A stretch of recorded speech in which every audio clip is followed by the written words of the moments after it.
The galaxy had always been a wide, mysterious place. There were stars that sparkled like diamonds and planets covered in ice, fire, or forests so thick no sunlight ever touched the ground. Many beings lived among those stars.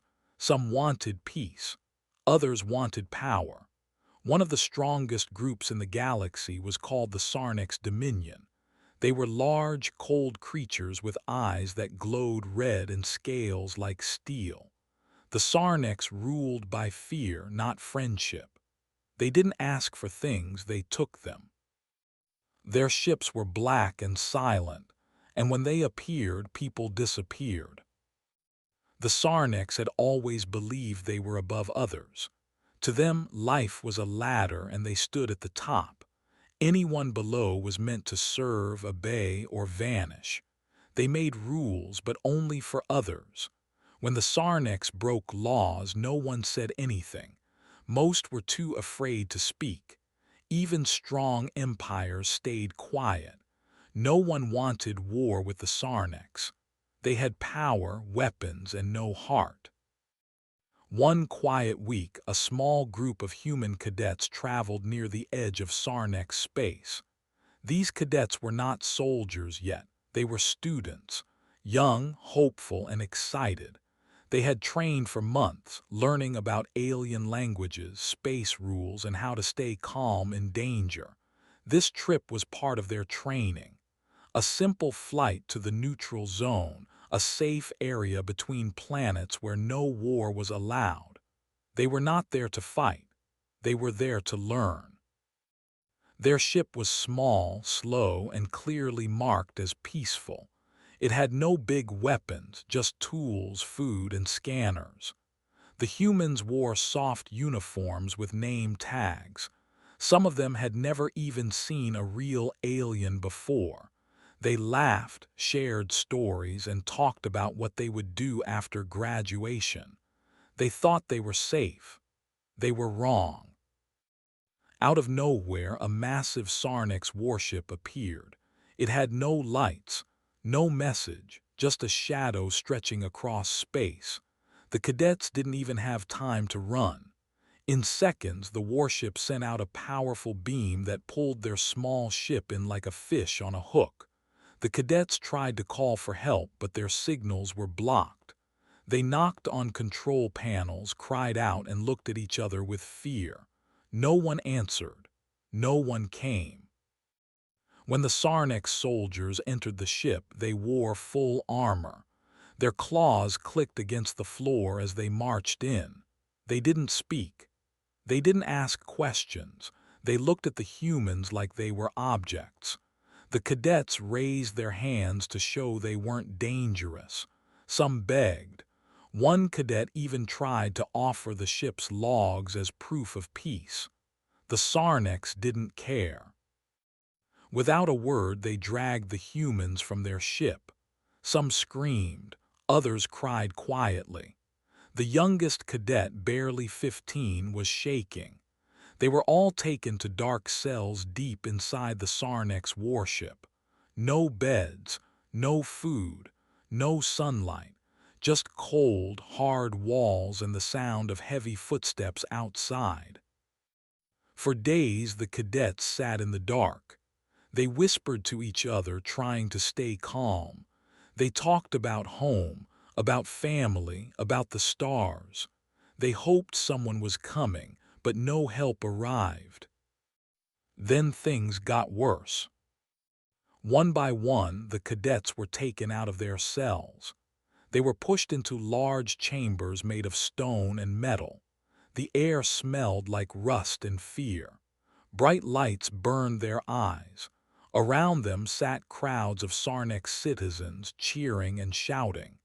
In the center of the room stood cages, huge cages filled with wild beasts, creatures with sharp teeth, spiked tails, and burning eyes, monsters trained to kill. The cadets were thrown into the arena without weapons, without protection. They were told to survive. Some tried to run. Some stood still in shock.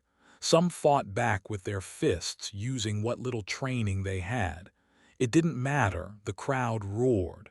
The Sarniks called it a game. They called it the proving pit. It was a show to them, a sick game to prove that humans were weak, worthless. Not all the cadets made it out. Those who did were dragged back to their cells, hurt and broken. One had a deep cut across her back. Another could barely walk.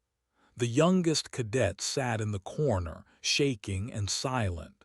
He had seen his friend taken by a beast twice his size. The Sarniks didn't care. They gave no reason. No warning, no names, just fear, just pain. They thought no one would notice.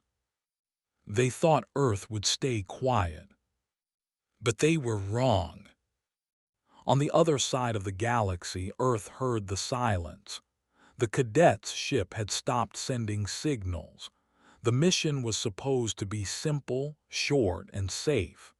When the reports didn't come back, people began to ask questions. Teachers, commanders, and parents reached out to space stations and trade posts. Everyone said the same thing: we haven't seen them. Then came the first clue, a message hidden deep inside a cargo report, a strange tag, a code only a few people would understand. One of the cadets had managed to send it before being taken. A signal, a warning, a whisper in the dark. Now the truth started to come out. The galaxy had always watched Earth closely. Humans were seen as new players in a big game, curious, strong, and sometimes wild, but not dangerous. Not yet. They were still seen as growing, still learning. But the Sarniks had made a mistake. They had taken children, unarmed, peaceful students. They had forced them into pits with monsters. They had laughed. That laugh would cost them everything. On Earth, things changed quickly. The families of the cadets weren't just normal people. Some worked for the government. Some were scientists. Some were soldiers. Some had secrets. Now they had a reason to act. The teachers who trained the cadets refused to return to work. They started building new plans. The spaceport managers who once ran peaceful routes started sending messages to old friends in the Navy. Even young students still in training started asking questions no one had asked before. Dangerous questions. The Sarniks believed they had buried their crime. They had not. They believed silence would protect them. It would not. The galaxy started to whisper. On distant planets and floating cities, people talked about what the Sarniks had done. They shared pictures. They drew maps. They remembered the names of the missing.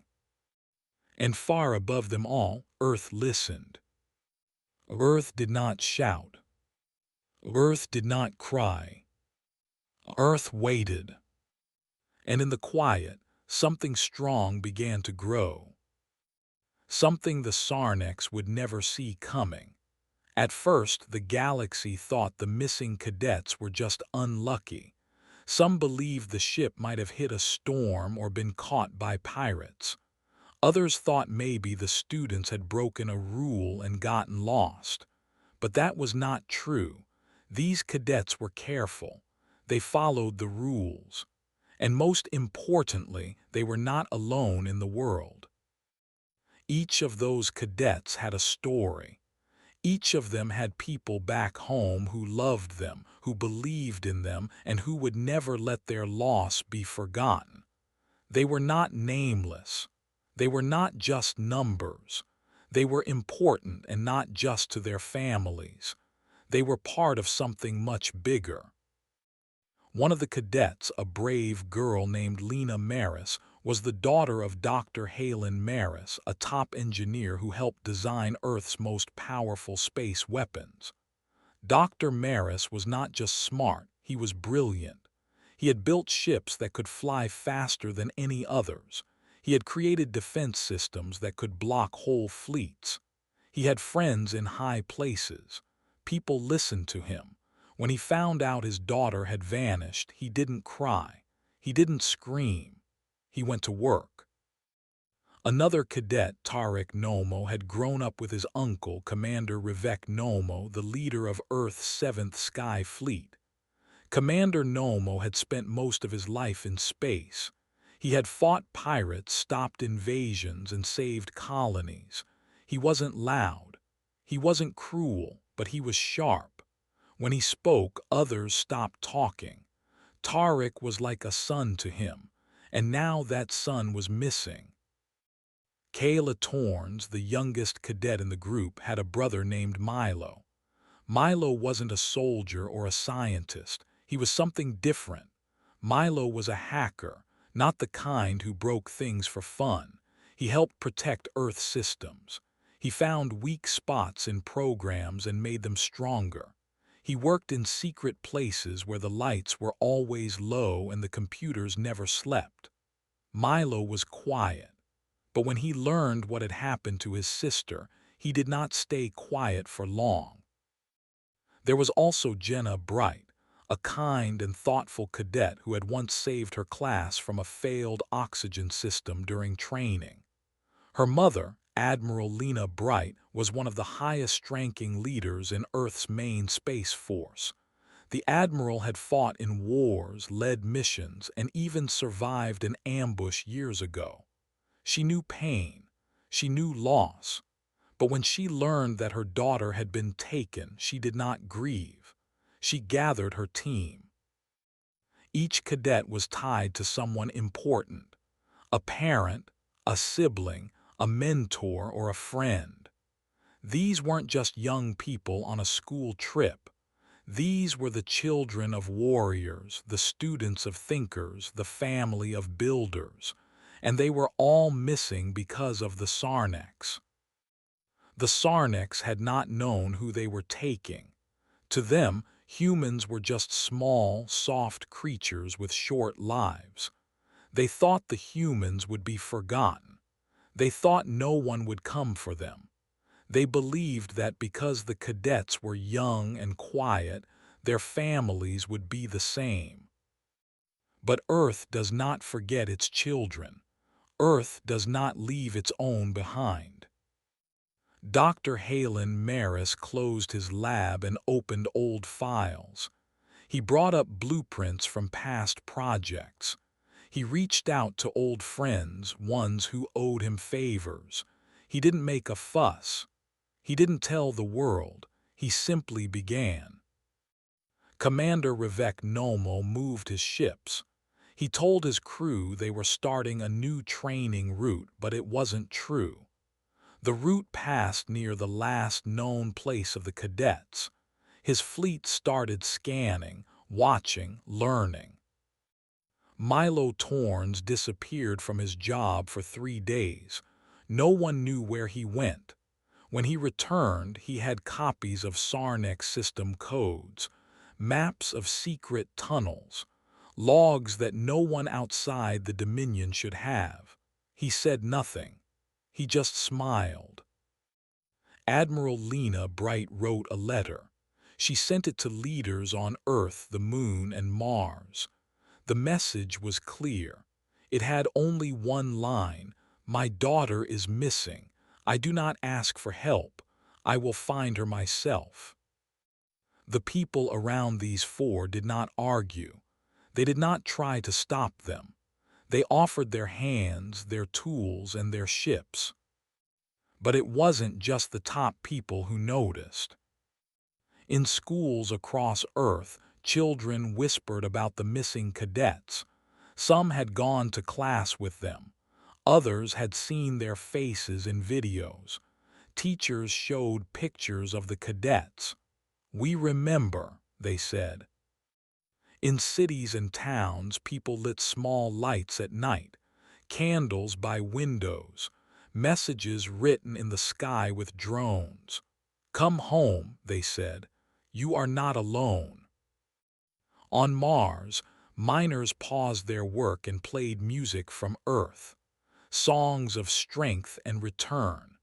They didn't know the cadets, but they knew what it meant to lose family. Even on far stations floating near Jupiter, workers began carving the cadets' names into stone walls, not to mourn them, but to honor them. "They will be back," they said, "and this will remind us we never stopped believing." In every corner of space, humans remembered, and when humans remember, they act. Other species started to notice. The chiral, tall, bird-like beings who traded with Earth sent a warning to the Sarnax. "You've taken more than students. You've woken something older than war." The Breshna, small and clever traders, stopped doing business with the Sarnax. "Too dangerous," they said. "The humans are moving." The Velari, known for their songs and art, sang a piece so sad that even the stars seemed to dim. It was called "The Sky Children Wait," and it was heard in every major city in the galaxy. Still, the Sarnax did not listen. They still believed humans were soft, that they would cry and move on. They didn't understand that Earth doesn't fight because it loves war. It fights because it loves peace, and peace was broken. The families of the cadets began working together. They didn't wait for orders. They didn't ask for permission. They shared what they knew. They built a plan. They created something new, something quiet, a group with no name, no flag, no base, just people who had lost someone and refused to lose hope. This group began tracking Sarnax patrols. They watched their cargo ships. They followed their traders. They gathered stories from anyone who had passed near the neutral zone. They found clues, small ones at first, a boot left behind, a hidden code in a broken drone, a whisper from a scared trader who had seen Sarnax soldiers with human gear. Each clue became a piece of a puzzle, and puzzle by puzzle, the truth began to shine through. The cadets were alive, not safe, not free, but alive. And now the galaxy knew. These cadets weren't just lost. They had been taken. They had been used for games, for fear, for fun. And the people who loved them were no longer watching from far away. They were coming. They were planning. They were ready. The Sarnax Dominion had taken more than just humans. They had taken the wrong humans. They had taken the sister of a war admiral, the brother of a fleet commander, the daughter of a weapon builder, the sister of a shadow hacker. They had broken something precious. And now they would learn what humans do when someone they love is hurt. They would learn what happens when Earth remembers. And Earth always remembers. At first, it was just a whisper. The guards on the outer edge of the Sarnax Dominion heard strange reports. Small ships were seen moving through quiet parts of space where nothing ever happened. These ships didn't fire weapons or make threats. They stayed silent, calm, and steady. They were looking, watching, measuring everything around them. The Sarnax soldiers laughed at the news. They thought it was nothing, just Earth being dramatic again. But more ships kept coming. First they were small. Then they became faster, sleeker, built for speed but strong. Ships with smooth curves, quiet engines, and strange shields that flickered like stars. No one knew their names. They didn't wear the Earth military badge. They had no flags or emblems. They looked simple, but they moved like shadows. The Sarniks didn't understand. They thought humans always sent big, loud ships when they wanted something. They thought this slow, quiet movement meant fear, but they were wrong. The humans weren't hiding. They were preparing. Back inside the Sarnek ship, the cadets were still trapped. Their bodies were hurt, but their minds were strong. They didn't forget who they were. They didn't stop trying to send signals. Even with broken tools and weak hands, they tapped out codes against the walls. They whispered names and numbers. They counted days. They watched the guards. They listened. They waited. One cadet, Tarek, had memorized every footstep that passed his cell. He knew when the lights flickered. He knew when the guards changed shifts. He used tiny rocks to draw maps on the floor of his cell. At night, he whispered those maps to the others. They shared plans piece by piece, day by day. Lena, the daughter of the great engineer, used a broken piece of metal to bend wires behind her bed. She was slow and careful. She didn't want the guards to hear. Her fingers bled, but she kept working. One day she got a light to blink. One blink for yes, two blinks for danger. It was the start of a secret language. Jenna, the admiral's daughter, spoke softly to the younger cadets. She told them stories, not lies, true stories, about brave explorers and rescue missions. She reminded them that Earth was strong, smart, and loyal. "Someone is coming," she whispered. "We're not forgotten." And she was right, because something was happening. In a quiet corner of space, a ship landed on a dead moon.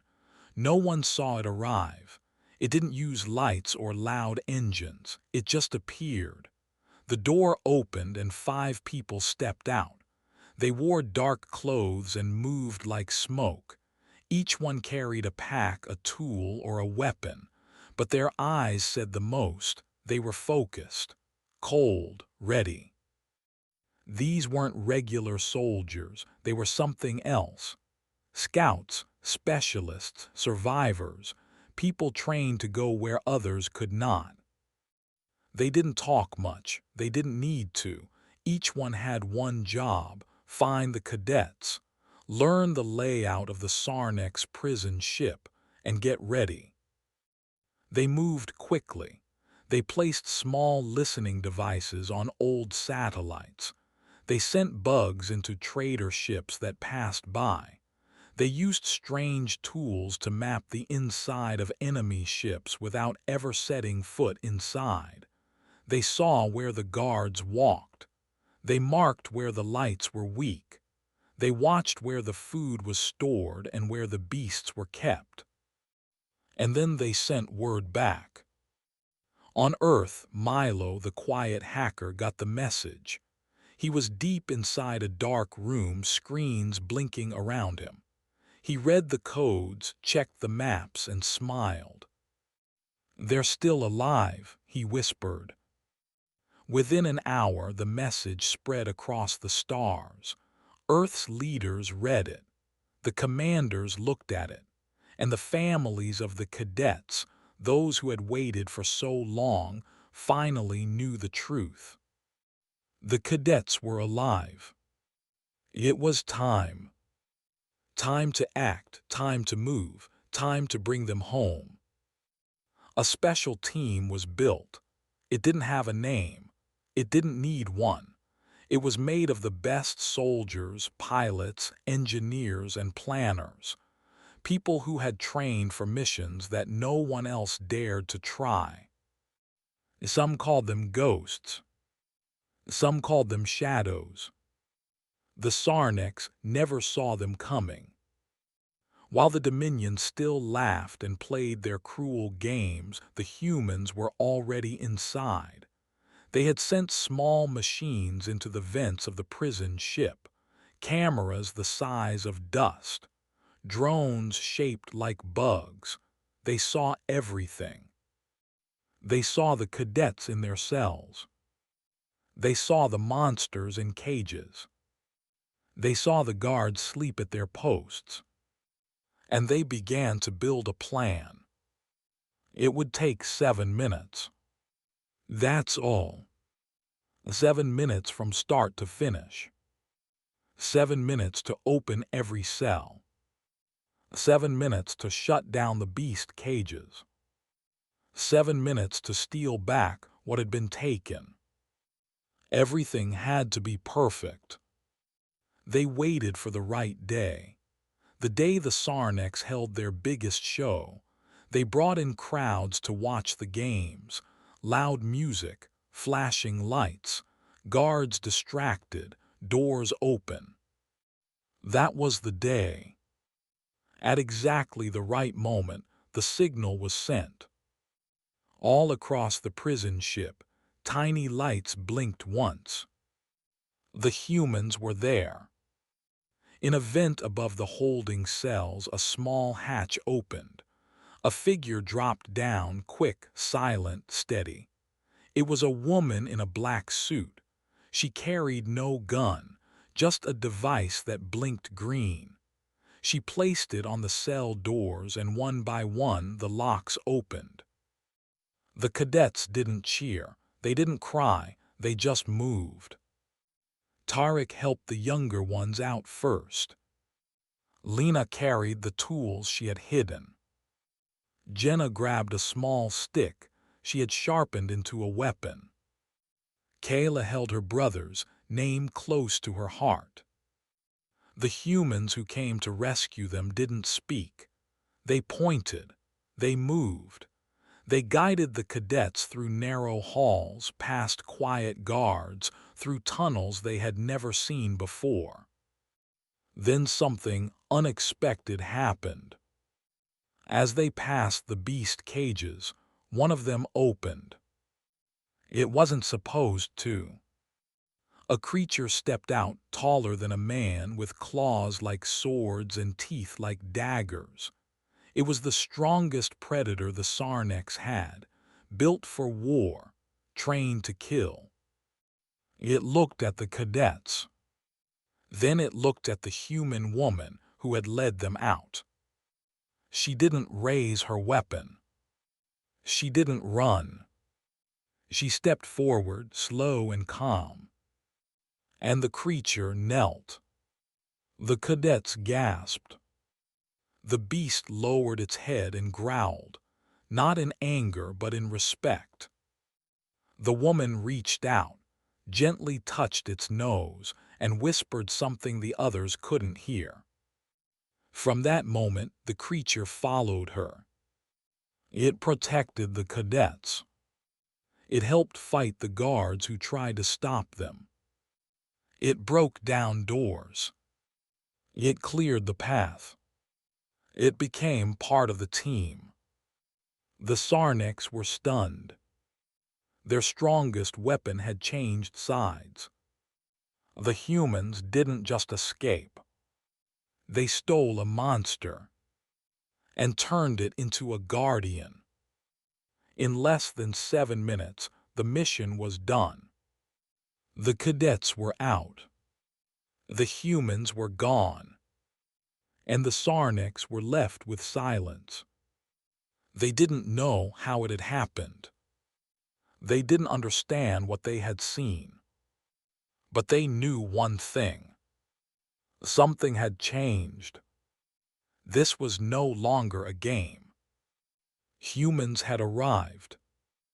And nothing would ever be the same. News of the rescue spread across the galaxy like fire in dry grass. One moment, only a few people knew the truth. The next moment, everyone was talking about it.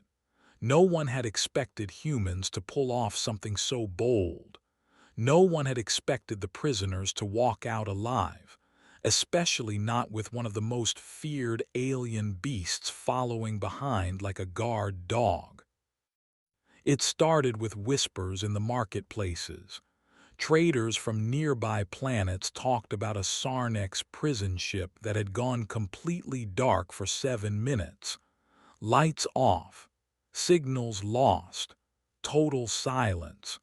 That might have seemed like a small thing, but for a prison ship, it was a big deal. People began to ask questions.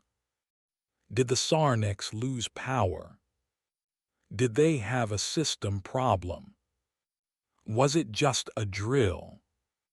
But those questions didn't last long, because soon someone shared a photo. It was grainy and dark, but clear enough to see. The photo showed a group of humans running through a corridor. In front was a girl with brown hair holding a broken pipe like a sword. Behind her was a large, clawed beast, its red eyes glowing, but it wasn't chasing her.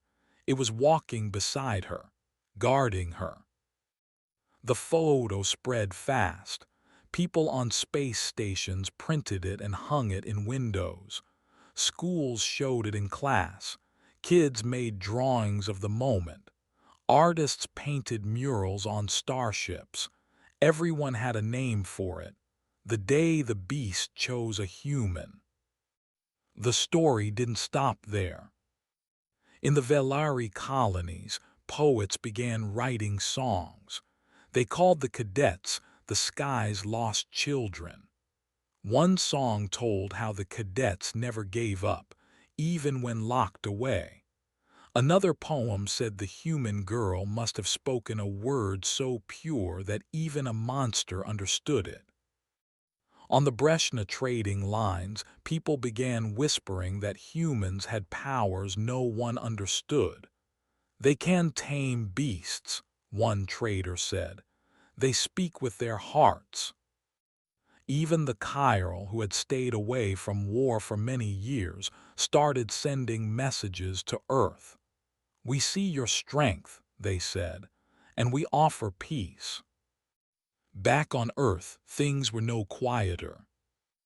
The families of the rescued cadets stepped forward to speak, but they didn't shout or boast. They didn't show off. They simply said the truth. We don't leave our own behind.